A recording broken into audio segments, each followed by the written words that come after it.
Hey, what's up everyone, it's your girl Brandon Sanderson, and today I'll be sharing with you my May TBR.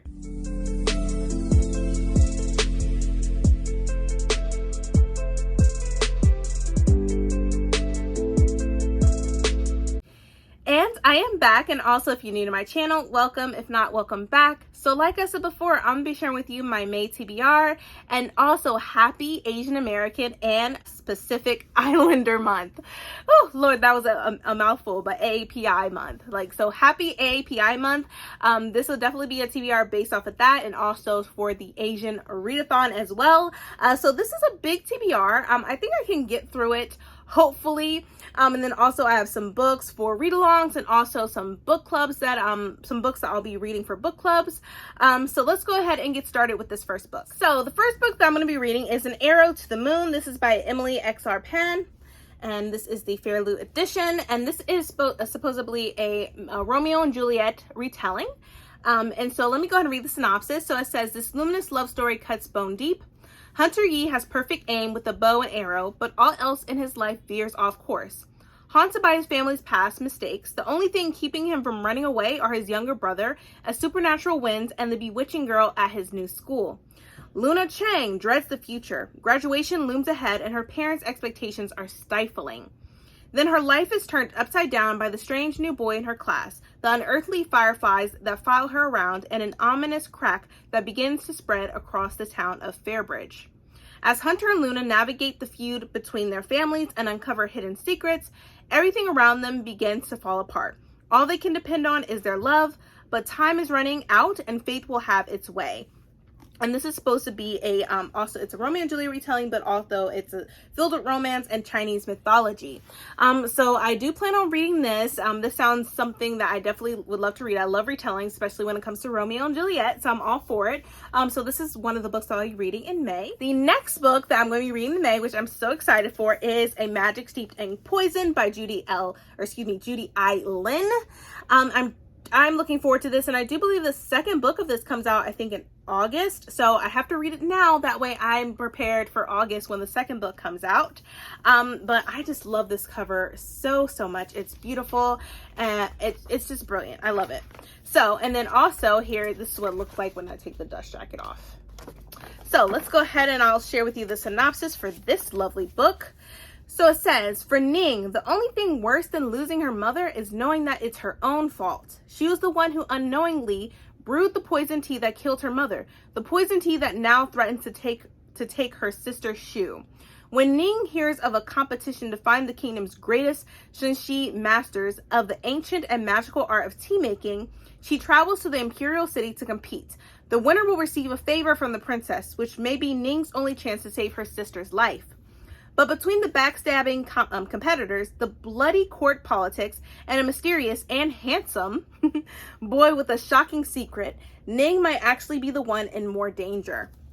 So yeah, I'm really looking forward to reading this. This has been on my shelves since I've gotten it, I think a couple months ago. So it's about time that I read it, and it's the perfect month to do so. So this is the next book that I'm going to be reading. Next book, this is going to be from Book of the Month. I had chose this like a couple months ago, and I've been waiting to read it specifically for this month.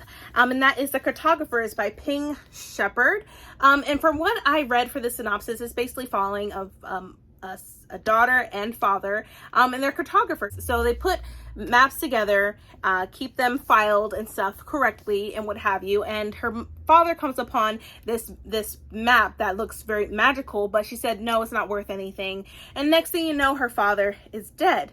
So it's like a mystery type of book. I'm definitely looking forward to reading this. And like even the author, it's Pang Shepherd, was born and raised in Phoenix, Arizona, where she rode horses and trained in classical ballet, and has lived in Beijing, Kuala Lumpur, London, Los Angeles, Washington, D.C., and New York. When not writing, she can be found planning her next trip or haunting local bookstores. So literally, I'm excited for this. I love things when it comes to maps. I don't know how to read a map because, you know, there's GPS now. This will be definitely an interesting book. I do look forward to reading this. This definitely sounds something that I would read, especially when it comes to maps. So yeah, definitely look forward to reading this one in May as well. The next book that I'm going to be reading is Sweep of Stars by Maurice Brodus. This was recommended by Deja, and I'm finally going to get the chance to read it this month. And I'll go ahead and read the synopsis. So it says, the beauty in blackness is its ability to transform. Like energy, we are neither created nor destroyed through many try. And that's by the said by the West African proverb. So it says, the Maganu Empire strived and struggled to form a utopia when they split away from old Earth, struggled to free themselves from the endless wars and oppression of their home planet in order to shape their own futures and create a far-reaching collision of city-states that stretch from Earth and Mars to Titan. With the wisdom of their ancestors, the leadership of their elders, and the power and vision of their scientists and warriors, they charted a course to a better future. But the old powers could not allow them to thrive and have now set in motion new plots to destroy all that they've built. In the fire to come, they will face down their greatest struggle yet.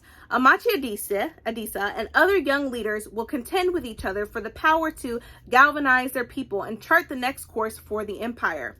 Fellow Bahari and her elite unit will take the fight to regions not seen by human eyes, but no training will be enough to bring them all home. Stasia Chekhi, captain of the starship Cypher, will confront the enemies across the stars and within her own vessel as she searches for the answers that could save them all. The only way is forward. So I definitely look forward to reading this book. It's sci-fi, it's adult. I'm glad that Deja recommended this book to us, especially with, she recommended it to Princess and Bree. So I've been wanting to read sci-fi as well. I need to dabble more into sci-fi. So this would definitely be the perfect book for me. So definitely cannot wait to read this book this month. The next book that I'm finally excited to pick up and read is going to be The Blood Trials. This is by N.E. Davenport. This book came out, I believe, last month. So I definitely want to pick it up. This is book 1 of the Blood Gift duology. This is also an adult book, so don't mistake it for a young adult. This is adult all the way. So I definitely look forward to reading this. This sounds so similar to Blood Scion by Deborah Fallier. So, I got to dabble into this as well. And I'm even thinking about doing my own review about this book. But yeah, I cannot wait to read this. I'm sure you've all seen this on Bookstagram, BookTube, Twitter. So yeah, I definitely look forward to reading this. It's one of my anticipated reads of this year. So stay tuned for a book review once I read this book. The next book that I'm so excited to read, and I actually will be buddy reading this with Alicia, and this is The City of Dusk by Tara Sim, and this is The Darkness Falls, Gods Rise. This is a new book that just recently came out. I do look forward to reading this. It's like political intrigue, dark academia type of deal, and it just looks dark. Like, I love it.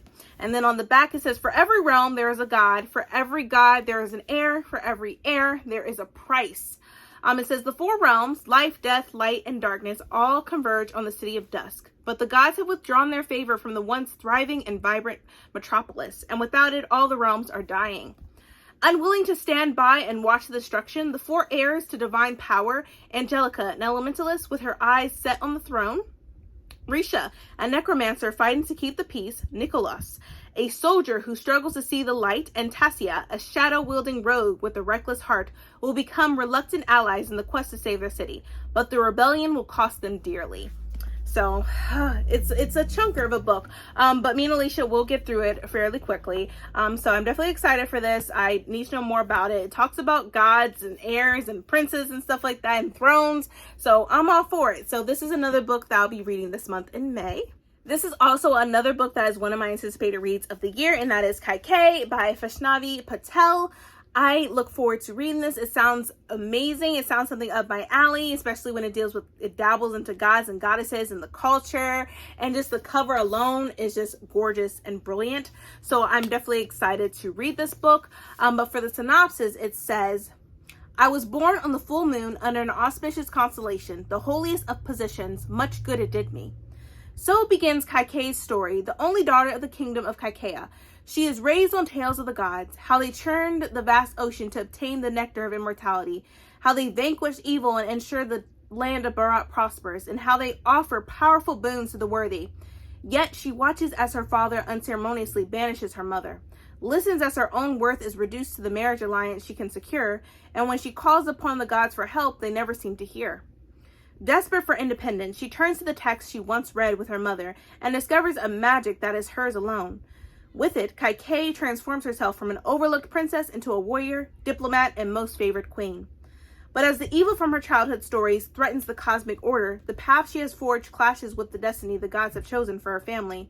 And KaiK must decide if resistance is worth the destruction it will wreak and what legacy she intends to leave behind. So yeah, I'm excited for this. Oh, and just the cover is beautiful. So cannot wait to read this. I've heard great things about it. So yeah, can't wait to pick this up this month. Now this next book, I'm gonna be reading this with Bree, and as I'm looking at it, it is it's bigger than the other two books. The first book, it was small, and then the second book, of course, it's gotten bigger, and then the third book is huge. It's like, it's not that bad. It's like around like 713 pages, which is fine. I've read a lot bigger books that had like 1,000 pages or whatever. But that was in college. So yeah, there's that. But yes, that is Jade Legacy by Fonda Lee. This is the third and final book of the Bone Saga series. And I'm so excited. This book came out last year in November. So it's still sort of new, you know? But just the cover. Oh, I love it so much. I don't want to read the synopsis because I do not want to spoil myself. But literally just says the Noak Peak clans. And it says, long war against its enemies reaches epic heights in Jade Legacy, the explosive conclusion of the World Fantasy Award-winning Green Bone Saga. Oh my god. So yeah, I'm looking forward to reading this. I know that there's like a little prequel that's coming out that I did pre-order from Sub Press. So I definitely cannot wait to read that. So I will, after I finish this, I will still go back into, you know, the world of Jan Loon and you know, the Jade City and stuff like that. So I'm not too upset about it. But I can't believe that it is ending. So I'm definitely looking forward to know more of what happened to the family, especially what happened to Win in the second book, and Andon and Hilo. I just want to know what happens. What's the conclusion of this? Like, you know, you had all these battles, these fights and stuff. So what's the solution? What's the end game, you know? So definitely cannot wait to read this. It is huge, but I don't care. I'm still reading it this month, and I can't wait. Now this next book is going to be, of course, from Brandon Sanderson because of the Brandon Sanderson Readalong that we're doing for the entire year. I'm reading the Cosmere series. So the next book that we're going to be reading is The Hero of Ages. This is the third book of the Mistborn series and the last book of the Mistborn Era 1. So cannot wait to read this. Oh, the second book got me. I was a little bit emotional at the end. But you know, Brandon Sanderson, like, you really did that. You really did your thing with these books, and I appreciate it. Like, I'm all for it. I'm excited to get into this book. So for this book, it says, who is the hero of ages? To the end, the final empire and restore freedom, then killed the Lord Ruler. But as a result, the deepness, the lethal form of the ubiquitous mist is back, along with increasingly heavy ashfalls and ever more powerful earthquakes. Humanity appears to be doomed. Having escaped death only by becoming a Mistborn himself, Emperor Elend Venture hopes to find clues left behind by the Lord Ruler that will allow him to save the world. Meanwhile, Vin is consumed with guilt at accidentally releasing the mystic force known as Rune from the well. Sorry, the beeping. That's my little tablet. So it says, the conclusion of the Mistborn trilogy fulfills all the promises of the first two books in a finale unmatched for originality and audacity. Brandon Sanderson had the audacity to end the book, like the second book, like that. Like, come on, Brandon. Like, come on. But yeah, I'm so excited to read this book, The Hero of Ages. So we're going to be reading this, and then we're also going to be reading the Arcanum Unbound, which is the 11th metal in this book, which I'll give you an idea of what it looks like. It's really small. Like, it's like maybe 20 pages. So let me check it out here. Let me see. So here it is, the 11th metal. And let me just give you an idea of what it looks like. So literally, this is how much you're going to be reading. You know, this is little novella of the 11th metal. And then, of course, with this edition, it has, like, you know, little pictures in it.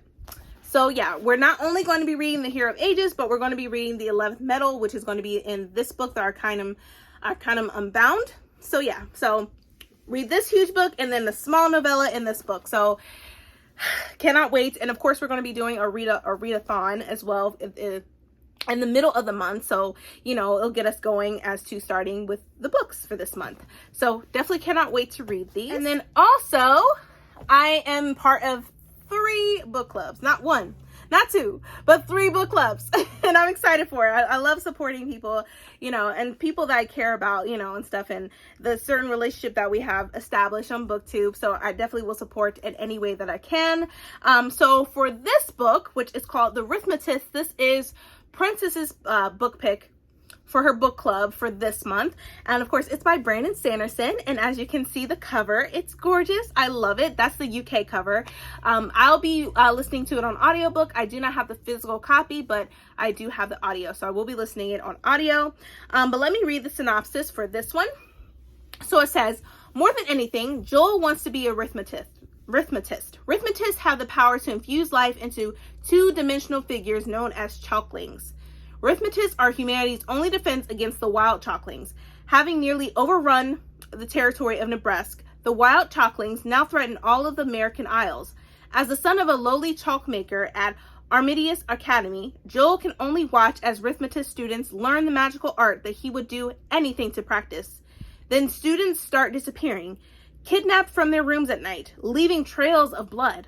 Assigned to help the professor who is investigating the crimes, Joel and his friend Melody find themselves on the trail of an unexpected discovery, one that will change arithmetics and their world forever. So yes, I'm excited for this book. This sounds really cool, and chalklings, it just sounds really interesting. So I'm glad that Princess had picked this book. I cannot wait to read it. I cannot wait to pick it up. I'm starting to love Brandon Sanderson even more, so why not? So this is one of the books I'll be reading, which I'm part of the book club for. So we have The Arithmetist. The next book that I'm going to be reading this month is for Dion's book club, and this is the book that she had chosen for this month, and that is The Hacienda by Isabel Canos. Hopefully I'm saying the name right. If not, I do apologize. But yes, oh my gosh, I was like, oh, it's one of the book of the month picks. So I'm like, oh yep, let me get that right now. So without like Dion telling us about like her book for this month, I would have never known that this book was coming out. I had no idea, but now I'm all for it and I cannot wait to read it. The Hacienda. And for this one, it says Mexican Gothic meets Rebecca. And it's a debut, a supernatural suspense novel. So this sounds so good. But yeah, I'll be reading this as well in May, and I cannot wait for this. Like, I need some scary, spooky reads. So yeah, this is another book that I'll be reading in May. Now, this is the final book that I'll be reading in May, and this is also for a book club, and this is Paco's book club pick for May, and that is The Girl Who Fell Beneath the Sea by Oxy O. This is the Fairloo edition if you want to know. So I definitely cannot wait to read this. Let me go ahead and read the synopsis. So it says, deadly storms, an ancient curse, will her sacrifice save them all? For generations, deadly storms have ravaged Mina's homeland. Her people believe the sea god, once their protector, now curses them with death and despair. To appease him, each year a maiden is thrown into the sea in the hopes that one day the true bride will be chosen and end the suffering. Many believe Shim Xiong, Mina's brother's beloved, to be the legendary true bride. But on the night Xiong is to be sacrificed, Mina's brother follows her, knowing that to interfere is a death sentence. To save her brother, Mina throws herself into the water in Xiong's stead. Swept away to the spirit realm, a magical city of lesser gods and mythical beasts, Mina finds the sea god, trapped in an enchanted sleep. With the help of a mysterious young man and a motley crew of demons, gods, and spirits, Mina sets out to wake him and bring an end to the storms once and for all. But she doesn't have much time. A human cannot live long in the land of the spirits, and there are those who would do anything to keep the sea god from waking. The Girl Who Fell Beneath the Sea is a magical feminist retelling of a classic Korean legend, perfect for fans of Uprooted and Miyakai's Spirited Away. So I cannot wait to read this. I'm glad that Paco had picked this book. It's been on my shelf. I was going to pick it up this month anyway, but I'm glad he picked it, and I'm glad I'm able to support as best as I can. But yeah, this is the last book that I'll be reading in May. But that is it. Those are all the books I'll be reading in May for the Asian Readathon, and of course to support, this is the month of AAPI. So yeah, I cannot wait to get into all these books. They all sound so amazing, so intriguing, interesting, phenomenal. So I definitely cannot wait to read them. But I hope that you enjoyed this video. If you did, please, please, please give me a thumbs up. Also, hit that subscribe button and that bell to be notified when I upload more videos in the future. But thank you so much for watching, you guys, and please stay healthy and stay safe. See ya!